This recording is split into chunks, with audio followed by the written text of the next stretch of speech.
some really interesting things that he does. He's a Lutheran minister, correct? And he worked with Mother Teresa. I think that is just outstanding. And plus, he does a wonderful job. He is a great, great friend and assistant for us. So I'm very pleased that he is here with us today. We also have State Senator of State Treasurer John Perdue. He has served our state for over 40 years and does a great job also managing our money. If you see in his bio, he is our banker for the state. With over, I think I heard you say $16 billion. It says 13 on there, but $16 billion, which is kind of hard for us to imagine what is $16 billion. So he'll be talking to you about that. So please welcome them.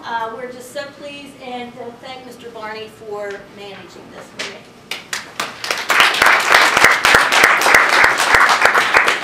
Good morning.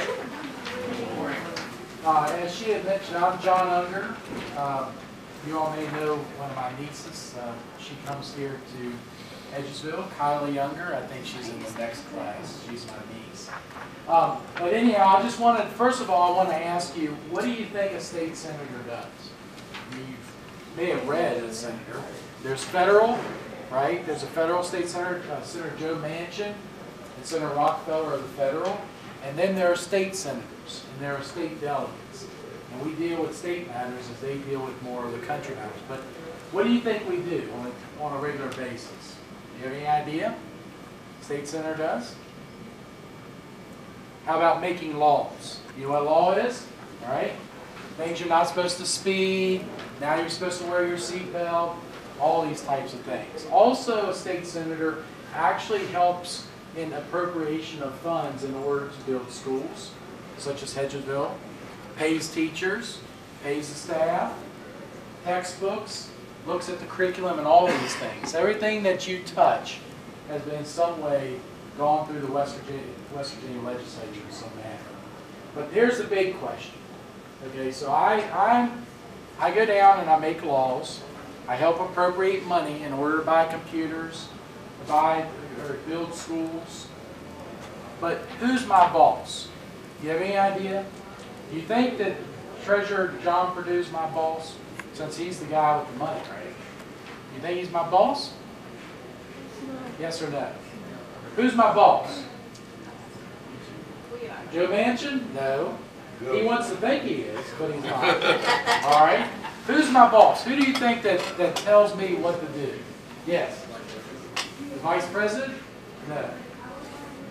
But the Vice President at the national level is the President of the Senate, but not at the state level. But who's my boss? Come on. Now, I understand there's a civics class in here, right? No? Yeah, there's a civics class. Well, you got to know this question. Just governor? No. No. Governor's not my boss. Any other guess? We are. That's right. You're my boss. Did you give it away? I was giving signals. See, and you've been through this once, didn't you? Yes. You're my boss. You, when you register to vote and you go for election, you either rehire me or fire me as your representative. And my role is to go to Charleston to represent your interests and your ideas, things that you want to get done. That's my role. And if I don't do that, then every 4 years you have an opportunity to vote me out. Okay. Now today I'm going to do a little scenario just to show you how. Instead of telling you what I do, I'm going to actually try to show you how. Okay. So what today we're going to do is we're going to make some laws. And today I'm making you all state senators. Each and every one of you are a state senator right now in the state of West Virginia. Now, if you could change one thing in this school, what would you change? What would you do? Any ideas?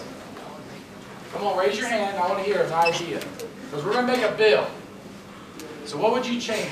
You longer recess? What? Get out of school early? Leave for lunch. You can't leave for lunch now? No. All right, you want to leave for lunch. So So what we're going to do, we're making a bill, leave for lunch. All right, there's one bill. The leave for lunch bill. What would you do? Give me one more. Yes? Like make school start later. Make school start later. Like what time?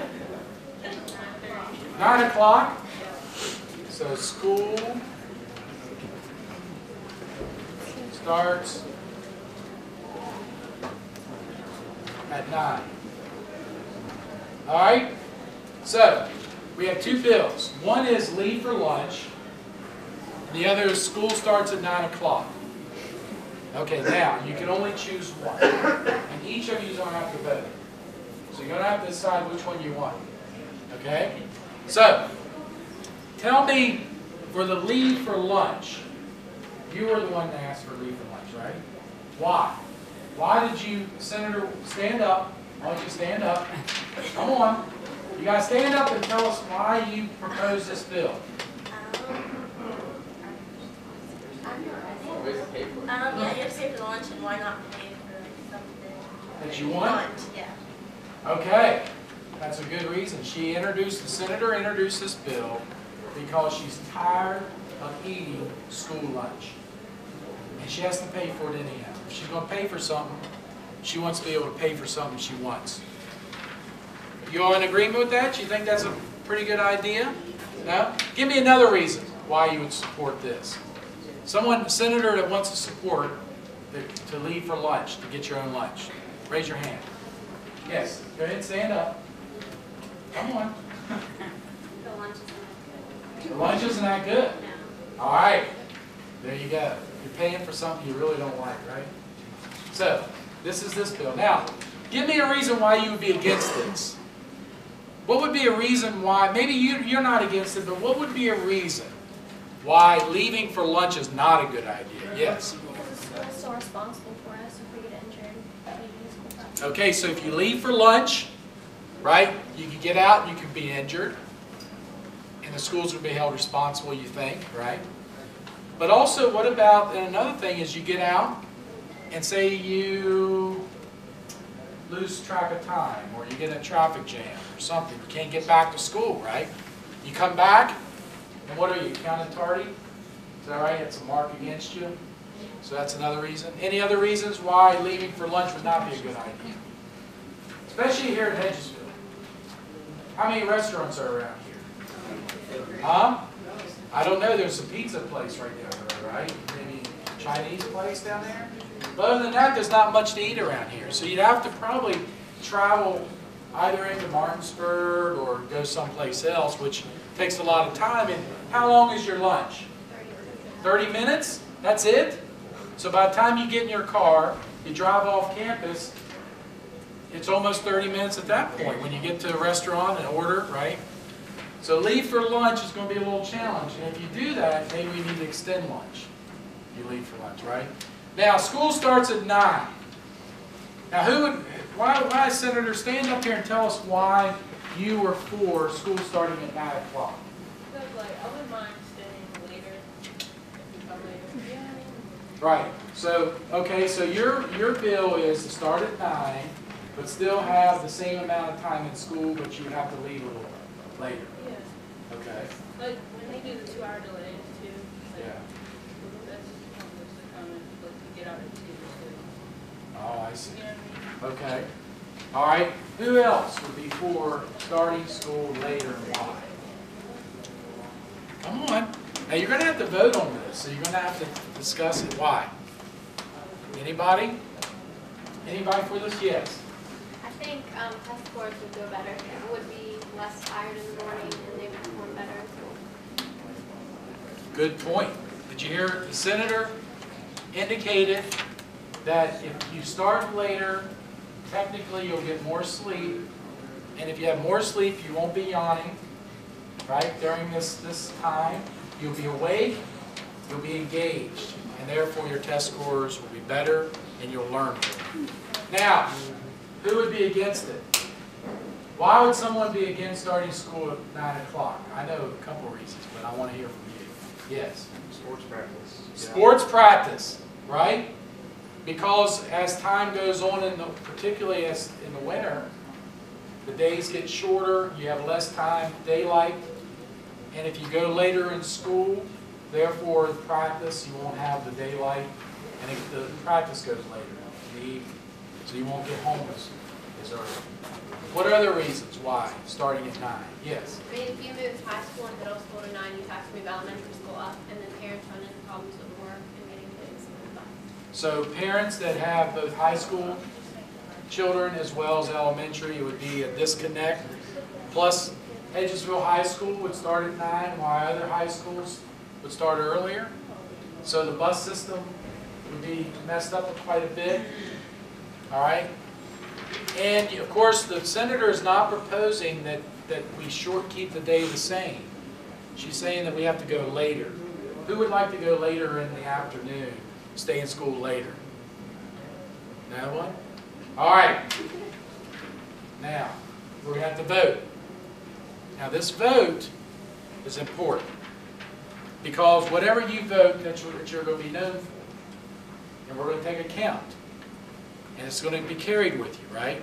Now, I want to tell you, though, part of the legislative process is whichever bill passes, you have to understand that the governor, which the principal is playing that role today, can veto it. So even though you pass this bill, doesn't necessarily mean it's going to be implemented, but could. So whatever you decide today would go to the principal. For us, it goes to the governor. And if the governor signs it into law, then it's implemented. So for example, if you said leave for lunch, this is what you vote on. This would go before the principal, and the principal thinks it's a good idea, they may change the policy. Or same thing as start at 9. Okay? But also, the principal or the governor can veto it. And if the governor does nothing, it automatically becomes law. So they don't want to sign it or veto it, they just let it go, and after a certain period of time it becomes law. So, we've got 2 bills. 2 bills. Now, how many of you all would be for leaving for lunch? Now, it's only 90 or 30 minutes, right? Only 30 minutes you leave for lunch. Do you have enough time? But you get to pick the food you want to eat, right? So who would be for that? Raise your hand.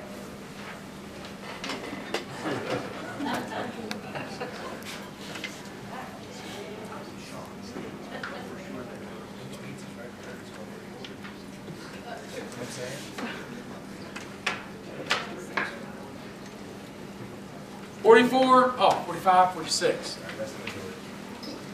Uh-oh. Leave for lunch, 46.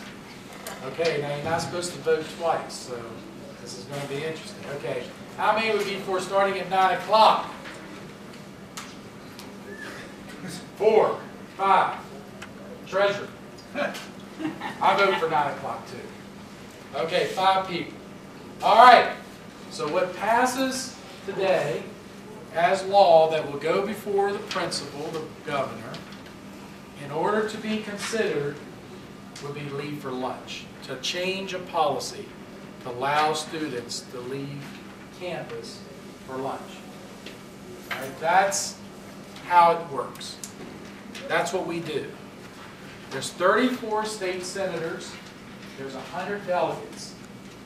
And you have to get the majority in order to pass any piece of legislation. So starting school at 9 o'clock goes down in defeat, but leaving for lunch wins out. That's what we do on a regular basis of all sorts. So, any questions? Yes? How long does it take you to generally put together the law so it can be good? Well, we have, normally it takes a long period of time, depends, sometimes a year, sometimes several years, but we only have 60 days in which we are in session. And that's from mid-January normally to mid-April. And we go to Charleston, and that's when we actually meet in official capacity to consider legislation, introduce laws like this, and deliberate, debate, discuss. But normally thinking through laws takes over a year. We have what are called inter-meetings, where we have meetings where people will testify on certain pieces of legislation. For example, we'd have the teachers come in and talk about leaving for lunch. We'd have students come in about leaving for lunch. We'd have the principals come in and say, what would that do leaving for lunch? Superintendents, business owners. Now there's a special interest group, and they would want you to leave for lunch, right? The local restaurants, don't you think they would rather have you all leave for lunch? Why would you think they would want you to leave for lunch? Why in the world would business owners care if you left for lunch or not? I heard it. Increase profit, take your money. Senator said increase profit, take your money. Right, because if you leave for lunch, if all of you all left for lunch and you came, like if I owned a restaurant near the high school, and you left for lunch and I was a pretty cool place for you to hang out, you'd come to my restaurant. And you probably not only come for lunch, but you may also come after school too because you get the light. So that's the reason why business people would. Now, do you think some residents may have some problems with that? I mean, it's not business people, but some people out like all along the road. Why would they be maybe opposed to you leaving for lunch? More traffic. More traffic, right? More congestion. Maybe they'll say, well, we don't really want that because if everybody at Hedgesville High School leaves for lunch at the same time, just think of all that traffic. And especially if you only have 30 minutes, right? You're going to be speeding. So the cops may say, you know, it's not safe because these students are going to leave and they only have 30 minutes. And so all this becomes debated, discussed, goes into this.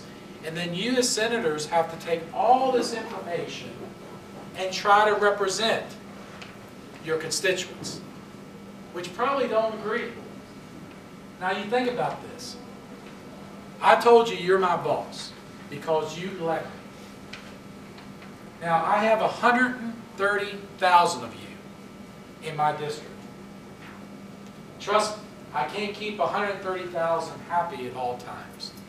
Because like this leaving for lunch, you'd have the principals probably not liking it too well. Okay? You'd have some parents that wouldn't want it, but then you have some parents that do want it. You'd have business owners that wouldn't want it because they want your money. You'd have students that would like it because it gives you the freedom. But it's all over the board. Some want it, some don't. So that's why it's sometimes difficult at trying to represent everybody's interests because your interest varies. It's different. If I go around this room, I bet you each of you have different opinions about why you would or wouldn't want to leave for lunch on that. Other questions? Any other questions? Yes.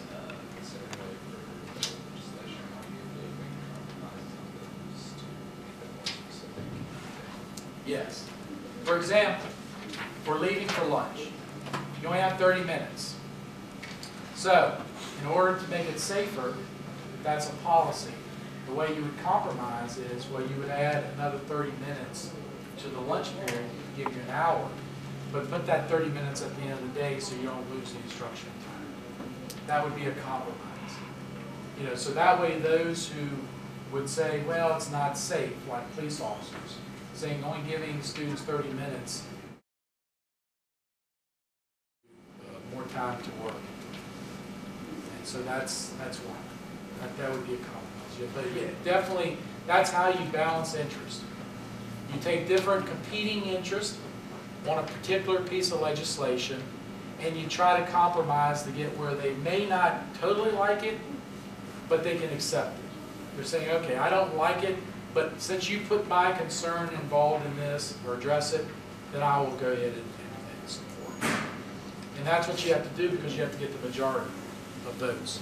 If you don't, you lose, like it's starting at 9 o'clock. Now, if the senator had time, I bet you she could convince you that 9 o'clock probably would be better. Okay? She'd probably be able to convince you of that. But she didn't have time to talk with you and educate you. Okay, any other questions before I turn it over to the money man? Now, I want to say that the Treasurer John Perdue, State Treasurer, he's been there for a long time. Now, in fact, he was there before I got there. I've been the state senator for 15 years. And back when I first ran for office, he was one of the first ones from Charleston to support me. And he'll tell you, the way you run is you have to get campaign contributions to run. People have to contribute to you, invest in you, believe that you can run. Unless you're personally wealthy, you have a lot of money to spend, which I don't. You have to invest. And to run for state senate is around, to run for a state senate in this area is about $100,000 you need. But I only get paid $20,000. So you ask the question, why in the world would you run for a job that pays you $20,000 and costs you $100,000 to run? Well, that's a good question, but it comes down to public service. That you want to be able to do something for your community, represent your community because you felt as if the community invested in you. So I went through the school system here in Berkeley County. Now, I wasn't a Hedgesville Eagle. Don't hold it against me. I was a Martinsburg Bulldog. But I spent a lot of time out here. My family now goes to Hedgesville. But because of that, I wanted to do public service. Any of you involved in any type of extracurricular activity other than sports? Even sports. You in sports? I mean, in essence, when you get together into the community and you do things, and even sports teams provide a service to our community, it brings community together. That's public service. And so you can either go through the election process and be decision makers about making change, or you can serve in other capacities like a volunteer to different groups. And so that's what's important, that regardless of the profession you go into, I would strongly encourage you to do something for the community beyond just what you're working. Because it enriches your life. It really does. It develops friendships, you develop connection to the community, and trust me, one day you're going to need somebody's help in that community. And if you've helped somebody, they're more likely to help you. That's how it works. If you don't want to help anybody, then normally you don't develop those connections. Okay? But anyhow, Treasurer John Perdue is a good friend. Now he makes $95,000. Is that all right? But he runs statewide. He has to spend, well, anybody coming in new, as he had indicated last class, you have to spend $1 million to be able to become state treasurer. I don't believe you have to do that much, but you're going to have to do a lot of work, which means you got to go knocking on doors, you got to meet people, you got to convince people to vote for you and invest in you, other than money for voting. But anyhow, Treasurer Perdue has been an excellent banker of the state money, and there was a student in the last class that wanted his signature. What I would advise, if you want his signature, make sure it's on a West Virginia check. Okay? Because every check that comes out of the state of West Virginia to anybody, is this right? Has his signature on it. Now, a regular signature on a piece of paper is not going to do you much good. But he cuts West Virginia, any expenditure, any money that comes from the state, has his signature on it. Doesn't have a signature on it, can't be cashed. If he refuses to sign, no one's going to cash it. Just like your own bank account. Do you have bank accounts, any of you? Right? You have to sign the check in order for the check to be good.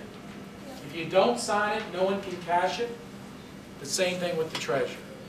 So that's how important his role is in the sense of managing the state money.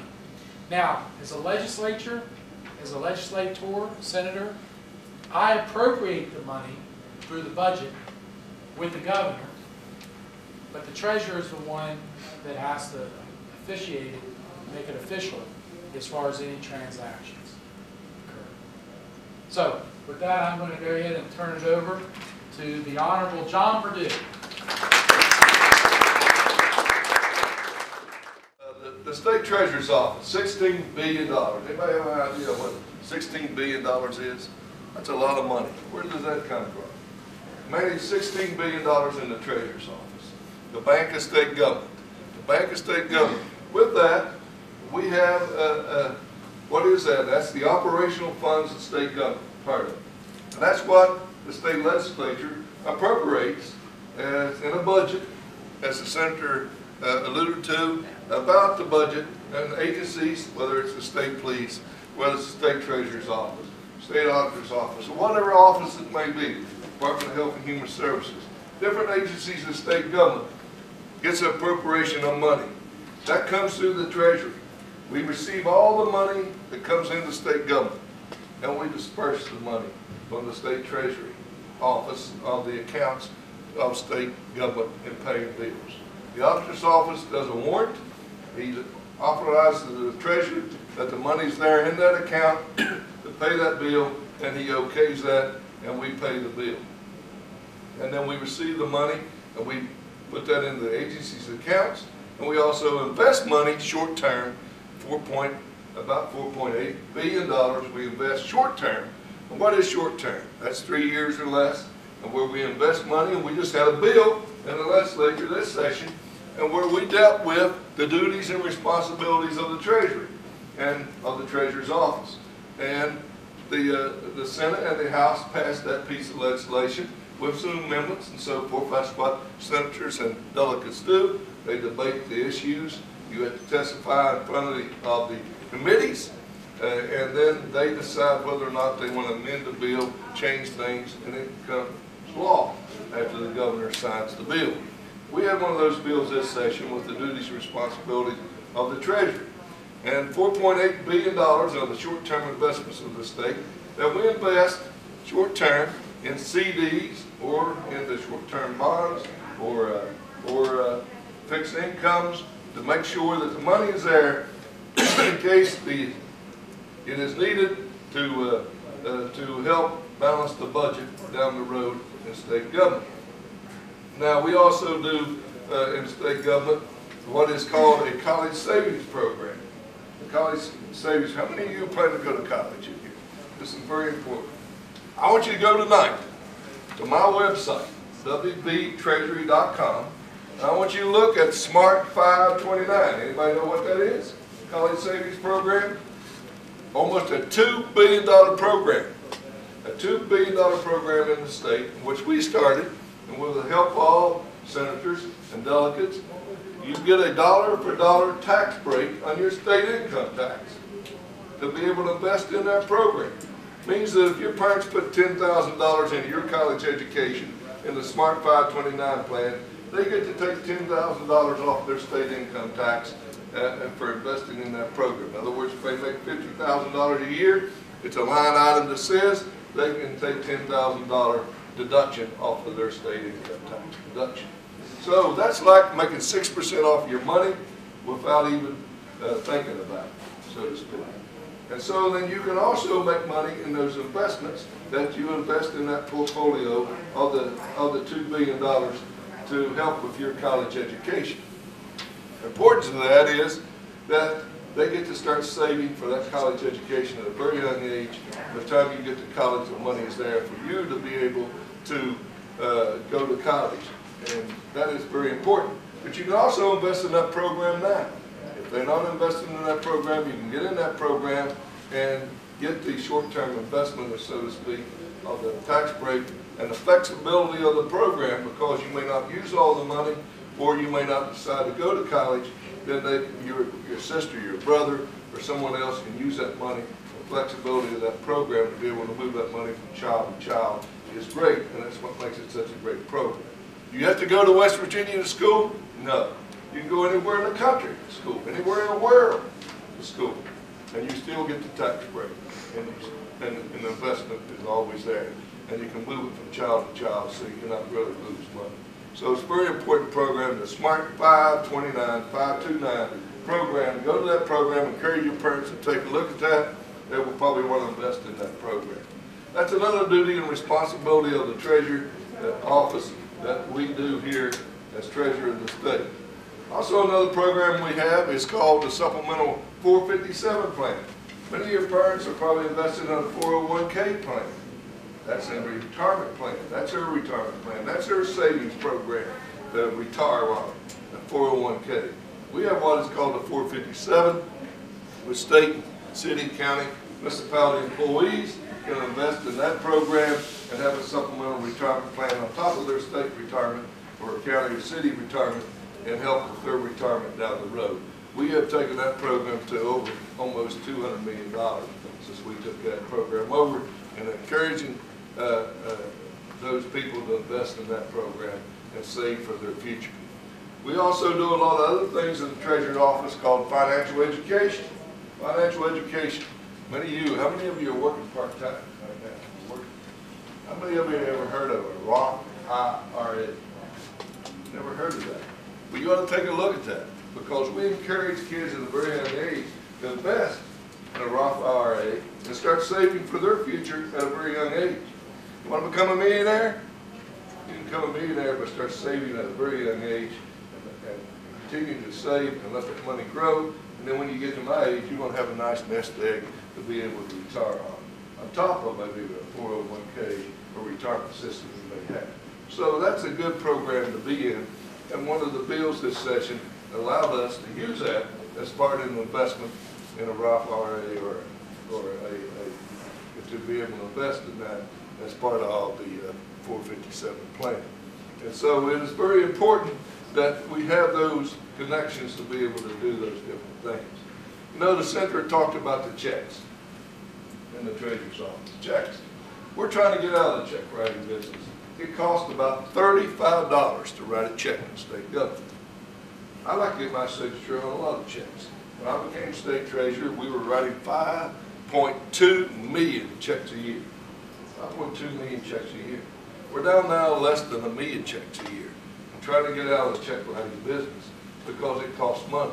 And today, technology today, computers that you're very familiar with in the banking industry, we can move money back and forth by the tick of the computer, and that costs about 2 cents to do compared to $35 in writing a check. And so we like to receive money, and we like to pay our bills, and we like to do direct deposits, and we like to get out of the check writing business because that saves the state of West Virginia money. And that's very important to us in managing money for state government, because every dollar we save is more money that can be used by the legislature to invest in program sets, infrastructure, building new schools, building roads, being able to do different things with that money that will grow the economy and create jobs and economic development for the state of West Virginia. And so we try to work with them to try to do that. Other things that we do in the state treasurer's office. We have what is called a rainy day fund. A rainy day fund in the state government means that the state is saving money. We have almost $1 billion in that program, and where we have saved money, just like your parents have a savings account at home in case the roof goes bad on the house, the furnace goes bad, the car breaks down. You got to have money to pay for those things. So they have a savings account. They try to draw upon those to be able to fix problems with their budget, as we try to do in state government and fixing problems in the state budget of state government, and working with senators and delegates and governors to be able to do those things. And the governor's in charge of those things in case there is a disaster, federal disaster required for the state of West Virginia, and some money has to be taken out of the rainy day fund for the savings account of state government to be able to help our citizens that is in a critical need at the time. We can do that. State of West Virginia, over the years, we used to not to be the best managers of state money, but that has changed tremendously because of the legislature and governors and treasurers that has made a huge difference in making sure that we have the checks and balances in place, that we are managing our money correctly. And we have done that in state government, which has increased our bond rating to a AA-, which helps us in our bonds and selling bonds in the state, getting low interest rates to be able to help manage state government, to build schools, to build highways, to do things that we need to do to raise money to improve the economy of the state of West Virginia.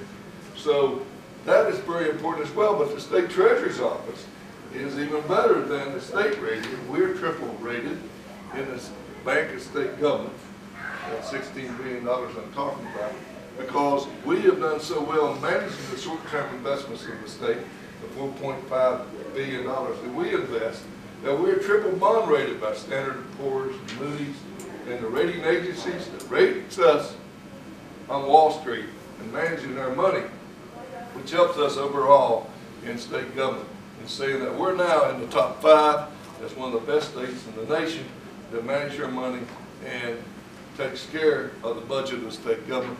And we can thank our legislature leaders, the treasurer and the governor, and all that is working together to make those things happen for the betterment of you, the citizens of the state of West Virginia. There's a lot more that we do in the treasurer's office. We do a lot more such as unclaimed property. State treasurer's office, there's money in an account. It's called unclaimed property.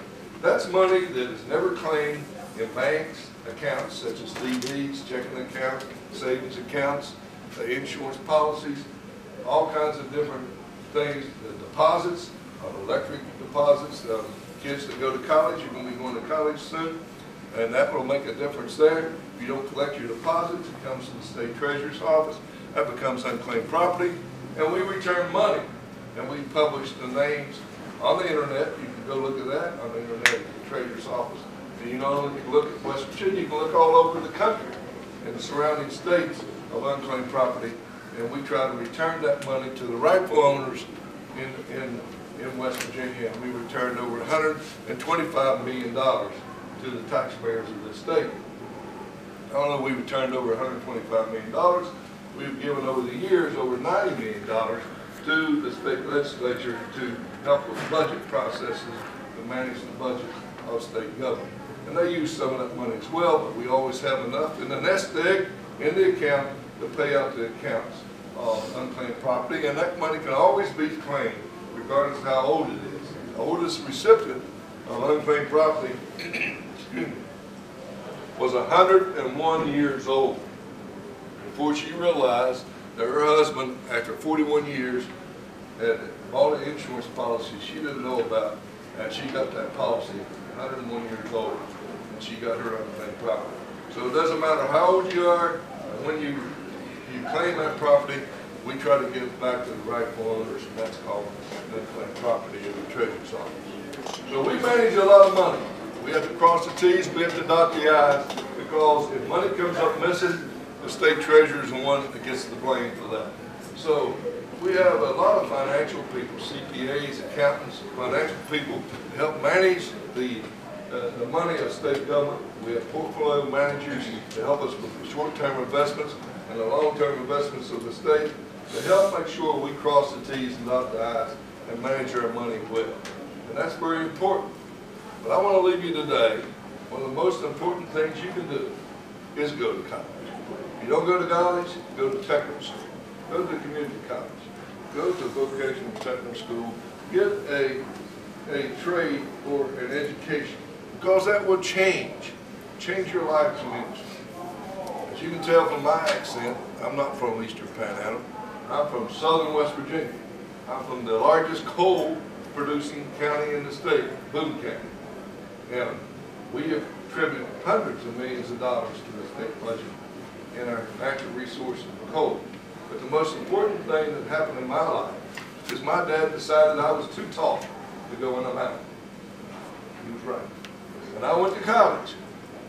College education opened up the doors of opportunity beyond my expectations.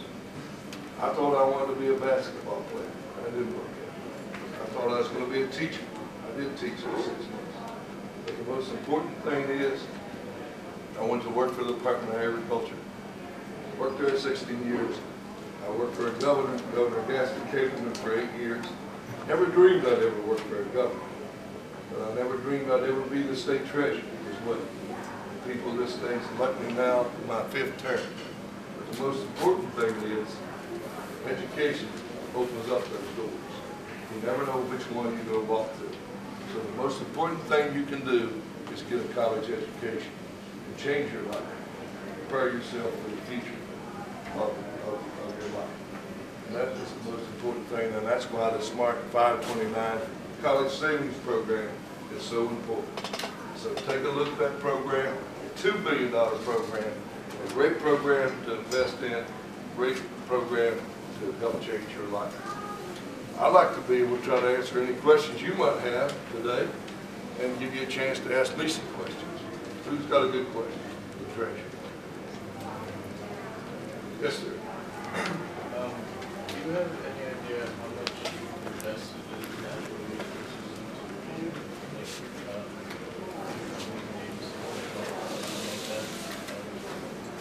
Well, you know, when you talk about natural resources in West Virginia's been blessed tremendously.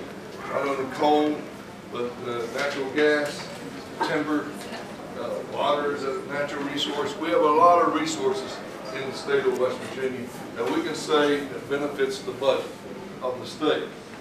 Coal, where it's been billions of dollars put in the state budget to coal taxes and so forth, that helps with education, build roads, helps create jobs and economic development as well. The natural gas is coming along now. There's going to be lots of money there that goes into the state budget to help with the natural gas. But we've been blessed in many aspects to be able to manage our money and take care of things because our budget